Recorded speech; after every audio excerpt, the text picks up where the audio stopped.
বাংলাদেশের মুক্তিযুদ্ধ নেতৃত্বদানকারী বাংলাদেশের প্রথম প্রধানমন্ত্রী তাজউদ্দিন আহমেদ এবং সৈয়দা জোহরা তাজউদ্দিনের সন্তান এবং আমি নিজেই একজন রাজনীতিবিদ হিসেবে আমি 2 টার্ম বাংলাদেশ সংসদের সদস্য ছিলাম, স্বরাষ্ট্র প্রতিমন্ত্রীর দায়িত্ব পালন করেছি এবং এখন আমি একজন সাধারণ নাগরিক। আমি আজকে এই ব্যাকগ্রাউন্ড এবং একজন সাধারণ নাগরিক হিসাবে আমি ডিবি অফিসে এসেছি, কারণ আমি বাংলাদেশের সকল মানুষের মতোই বাংলাদেশকে নিয়ে উদ্বিগ্ন বোধ করছি। আজকে আমরা জানি যে এখানে কোটা আন্দোলন হয়েছে, কোটা সংস্কার আন্দোলন হয়েছে এবং এই কোটা সংস্কার আন্দোলন নিয়ে আমাদের দেশে একটি অশান্তিপূর্ণ পরিস্থিতি বিরাজ করছে। এখানে শত শত মানুষ নিহত হয়েছে, নিরীহ 5 বছরের বাচ্চা থেকে শুরু করে 8, 10, 15, 16 ছাত্র, সাধারণ মানুষ সহ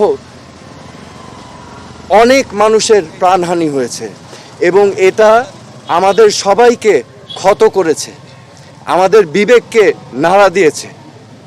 এই বিবেকের নাড়ার কারণেই আজকে আমি ব্যক্তিগতভাবে ডিবি অফিসে এসেছি। কেন এসেছি? আমি ডিবি প্রধানের কাছে 3টা প্রশ্ন নিয়ে এসেছিলাম। আমার প্রথম প্রশ্ন ছিল যে এই 6 জন সমন্বয়কারীকে গ্রেফতার করা হয়েছে নাকি সেফ কাস্টাডিতে নেওয়া হয়েছে। দ্বিতীয় প্রশ্ন, যদি অ্যারেস্ট হয়ে থাকে তাহলে আমার কোনো প্রশ্ন নাই, আমার কোনো দাবি নাই, কিন্তু যদি সেফ কাস্টাডি হয়ে থাকে তাহলে আমি তাদের সাথে দেখা করতে চাই। ডিবি প্রধান আমাকে পরবর্তীতে ঊর্ধ্বতন কর্মকর্তার কথা আমাকে জানিয়েছেন যে এই 6 সমন্বয়কারী যেহেতু তাদের নিরাপত্তা নিয়ে উদ্বিগ্ন ছিল সেই কারণে তাদেরকে সেফ কাস্টাডিতে নেওয়া হয়েছে। এই কথা শুনে আমি প্রশ্ন করেছিলাম যে আপনারা কিভাবে বুঝলেন যে তারা উদ্বিগ্ন তাদের নিরাপত্তা নিয়ে? তারা কি আপনাদেরকে জানিয়েছিল, রিকোয়েস্ট করেছিল? আমাকে তখন তিনি জানিয়েছেন না, ওনারা বুঝতে পেরেছেন মনিটরিং করে। সো যেহেতু তারা সেফ কাস্টাডিতে, আমি তখন রিকোয়েস্ট করলাম আমি তাদের সাথে দেখা করতে চাই।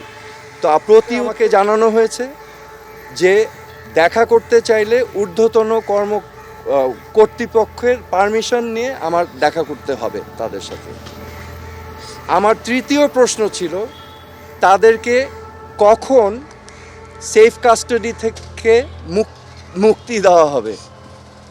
এই প্রশ্নের জবাবে তিনি বলেছেন যে ঊর্ধ্বতন কর্তৃপক্ষ যখন ওনাকে নির্দেশনা দিবেন তখনই ওনাদেরকে ছেড়ে দেওয়া হবে।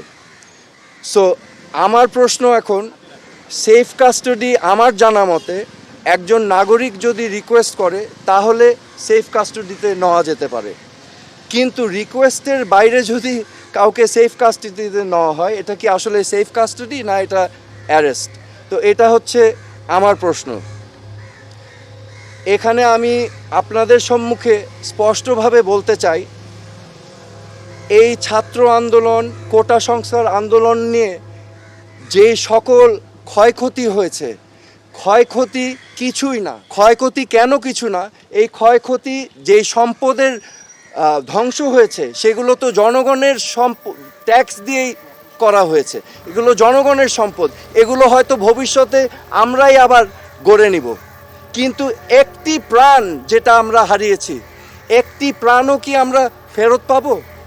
এই প্রাণ কি ফিরে আসবে? আমাদের মনে রাখতে হবে মুখ্য জিনিসটা কি, প্রাণের মূল্য কিন্তু কোটি কোটি কোটি কোটি কোটি টাকার থেকেও অনেক বেশি, তা অমূল্য। তো আমার আজকে আপনাদের সামনে আমি স্পষ্টভাবে বলতে চাই আইন শৃঙ্খলা রক্ষাকারী বাহিনীদের, আমাদের সেনাবাহিনীদের, যে আমাদের ছাত্রছাত্রী ভাই বোনদের বুকে যেন আরেকটা গুলি না যায়।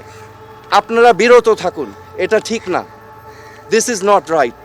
আমি আজকে চলে এসেছি যে আমার জিমের কাপড় পরা, আমি আমার আবেগ, আমার বিবেকের তাড়না আমি চলে এসেছি এখানে। আজকে আমি মনে করি আমার মতো এই প্রশ্নগুলো বাংলাদেশের কোটি কোটি মানুষের মনে।